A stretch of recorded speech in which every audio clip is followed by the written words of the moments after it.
ብዙ ጊዜ ስለ ኮሚኒኬሽን ስናስብ ከሌሎች ሰዎች ጋር ያለን ኮሚኒኬሽን ላይ ነው ሁሌ ትኩረታችን። but we rarely think about the communication or the conversation that we have with ourselves. and እውነታው ምንድን ነው? አትሊስት my experience እና realize ካረኩትኝ ከተማርኩትኝ ነገር whatever our internal reality also shapes our external reality. Now, the same is true for our communication skill or communication style. ከሰዎች ጋር የምናወራው conversation or የሚኖረን communication ቶኑ ሊሆን ይችላል፣ ፒቹ ሊሆን ይችላል፣ whether or not እየፈጠረን ነው የምናወራው ወይስ ቀስ ብለን ነው የምናወራው የሚሉትን ነገሮች ሼፕ የሚያደርገው is our internal dialogue.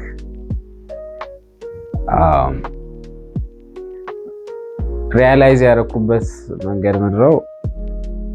so as I'm working on my communication skill, አንደኛው weakness ኢንፎርም ማድረግ አለብኝ ብዬ አይደንቲፋይ ያደረኩትኝ ኢምፕሩቭመንት ኤሪያ ለኔ is my voice, the way I speak, very monotonous.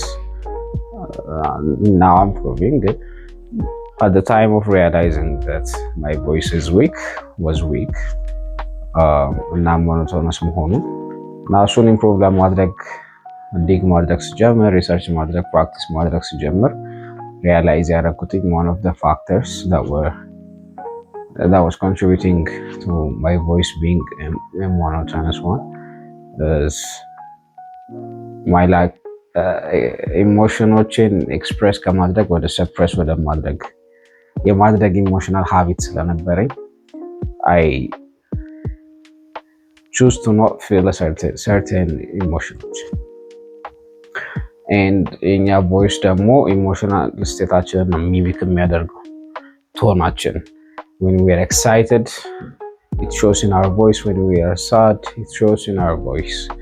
ግን constantly suppress ስታደርጉት sadም happy ምንም ሆናችሁ your voice, your tone doesn't change. and now I realized okay, voice ማስተካከል ብቻ ሳይሆን actually it's also in part emotional work ነው። ከራሳችን ጋር የለመድነው እንትን ይሄ dialogue, the way we speak to ourselves. also underneath ከሌሎች ሰዎች ጋር የሚኖሩን ዲያሎጎች፣ ከሌሎች ሰዎች ጋር የሚኖሩን ኮንቨርሴሽኖች ሼፕ ያደርጋል።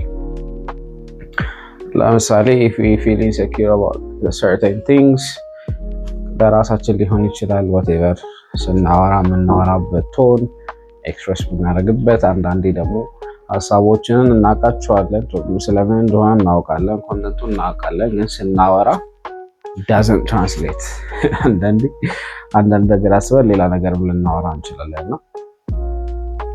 what I've realized is okay, our internal narrative, our internal dialogue, the conversation that we have with ourselves heavily influences the conversation that we have with others. እና ብለው realize ያደረገ okay, አሁን ያለሁት አደልት እኔ ኮሚኒኬት የማደርግበት ስታይል is የልጅነት ቨርዥን እኔ የለመደው ዴቨሎፕ ያደረገው። so whatever I'm fixing about how I speak አሁን ወደ ኋላ ተመልሼ ነው okay, I'm doing some in part emotional work, trying to understand things ወዘተረፈ። so the more I dig deep, the more I realize okay, ነካ ለራሳችን ካለን እሳቤ ጋር ኢሞሽናችንን ፕሮሰስ ከምናደርግበት መንገድ ጋር heavily related ነው the way we think or how we communicate or whether or not we feel confident communicating. so what I've realized ለራሴ ምንድነው okay, ጥሩ ስፒከር ጥሩ ኮሚኒኬተር መሆን ከፈለኩኝ እነዚህን ቤሪየሮች ማለፍ አለብኝ፣ እነዚህን ነገሮች አንደርስታንድ ማድረግ አለብኝ። I have to learn to express, feel my emotions and let my voice speak instead of controlling it. so why do I control it? As I said, ብዙ emotional stuff, no? so I don't know what the point of this video is. Yeah, so if you want to be ቤተር ኮሚኒኬተር ሜይ ቢ እና ስትራግል የምታደርጉ ከሆነ ኢን ቫሪየስ አስፔክትስ ቮይስ ሊሆን ይችላል። ያሰባችሁትን አውጥቶ መናገር የሚከብዳችሁ ነገር ሊሆን ይችላል። ኦር ኢን ጀነራል ሰዎች ፊት ለፊት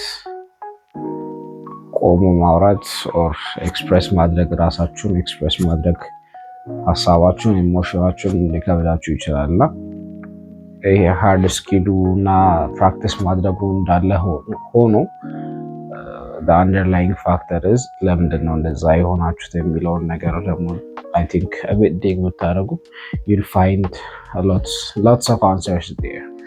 እኔ ፐርሰናሊ አይ ሃቭ እና በደንብ አግዞኛል ብዬ አስባለሁ። ይህን እያገዘኝም ጭምር ነው። ያ ሶ ዋን ፕሌስ ቱ ሉክ አት ኢዝ የመጣችሁበትን መንገድ ወደኋላ መለስ ብላችሁ ብታዩት ቮይሳችሁ እንደዛ እንዲሆን የኮሚኒኬሽን ስታይል የኮሚኒኬሽን ስኪል ባለበት ደረጃ እንዲሆን ያደረጉት ብዙ ፋክተሮች አሉ እና the more you find those factors, the better you can deal with them, and the better you can deal with them, the better speaker that you can be. So yeah, that's it.